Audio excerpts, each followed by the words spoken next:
how many of you have been to the Green City Market Barbecue before? Okay, not enough. Okay, so if you are not planning to come to the Green City Market Barbecue, you're a fool. That's all I can say. This is the chef event of the summer. Totally the chef event. There will be 90 chefs, and they will make a huge circle all around this area. And most everybody will be grilling something. They're all working with local product. There will be people pouring craft beers, and there'll be wine, and there'll be soft drinks. It is like the most amazing thing you have ever seen. Now, I have traveled all over the country doing benefit events for different organizations, and there is nothing that even comes close to the Green City Market Barbecue. So if you haven't been to it, you're really missing out on an amazing thing.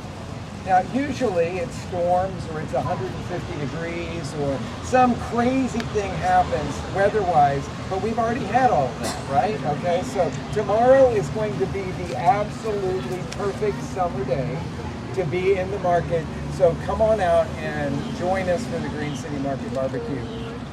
It started off a number of years ago as a benefit, because this market is not just a for-profit market. This is a not-for-profit market, and we established it as an educational tool because we wanted people to understand where their food comes from. That's why this market is really different than other markets.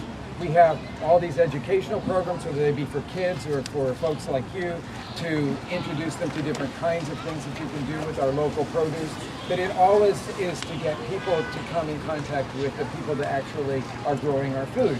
So in this market, as opposed to a lot of other markets, most other markets in the Chicagoland area, there have to be people that work on the farm that are in these different stations around here selling food. And that's a really big difference. It's not just a bunch of kids that are hired for the summer that have never even stepped foot on the farm, and they really don't understand anything about it. These are people that can tell you about the vagaries of agriculture. And this year we are facing some really difficult times for a lot of our farmers. We have had this amazing weather that we all loved in March, and I was scared to death when I felt that weather coming, because I knew that we live in a really big tree fruit growing area, and that a lot of those trees were going to bud out. Well, then there was a frost that came after that. So we've lost about 80% of our apple crop and 80% of our peach crop.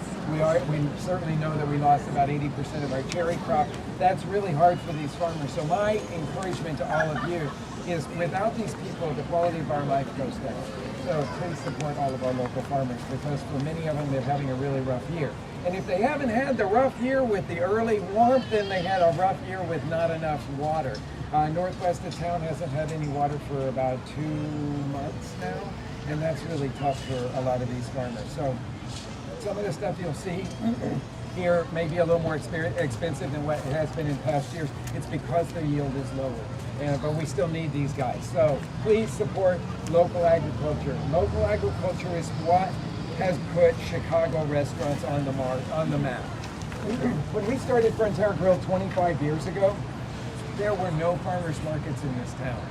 We tried to find some local farms to work with us, and we couldn't. It took us 5 years, the first 5 years, to really establish some local farms that could supply our restaurant, because I knew that there was nowhere in the world that had great restaurants without great local agriculture. And over this last 25 years that our restaurant has been here, we have seen a complete turnabout. We have seen great local farms be established, some old ones that have been brought into the fold of the Chicago restaurant world, and we are so thrilled about that, because now people come to Chicago specifically to eat in the restaurants. They come for weekend trips, they come for conferences and that sort of stuff. And all of those of us that live here, I just said to my wife last night as I was driving away from our restaurant, you just look at all the restaurants that are around Frontera, and it's an embarrassment of riches. There's such great food in this town. It all comes because we have such great local agriculture now. So let's take a step away now from my soapbox thing, because I'm all about local agriculture, but to talk about the kinds of things that are in the market today and what you can do with them. Now we do a staff trip every year to a different part of Mexico, and we just came back from that. This year, it's always over the 4th of July weekend, whatever that weekend might be. This time it was the first through the 4th. And we were in Baja California, the northern part of Baja California.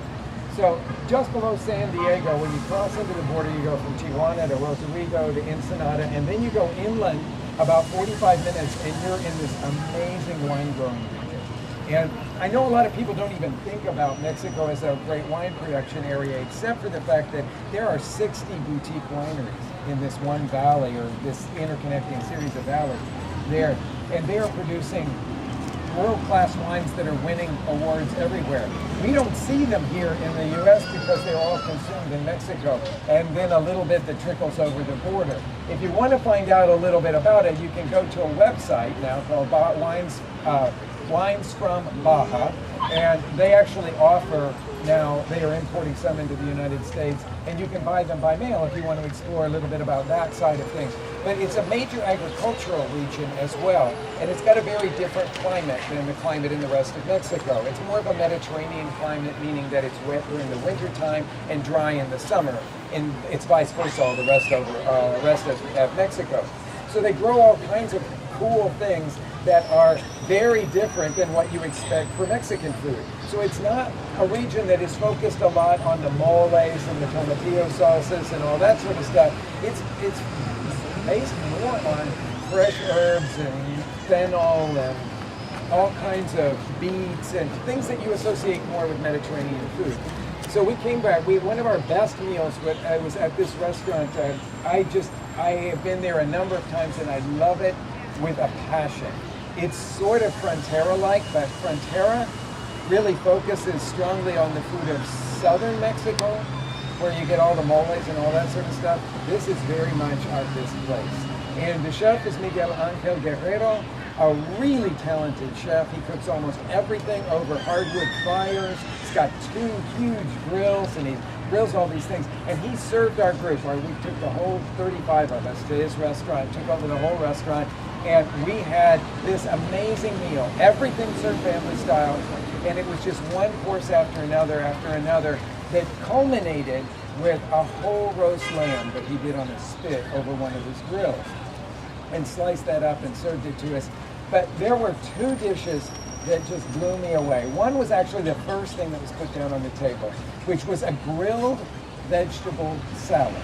And that's what I'm going to make for you today. And besides that lamb, which was like, you can't even describe that in words, when somebody does a whole roast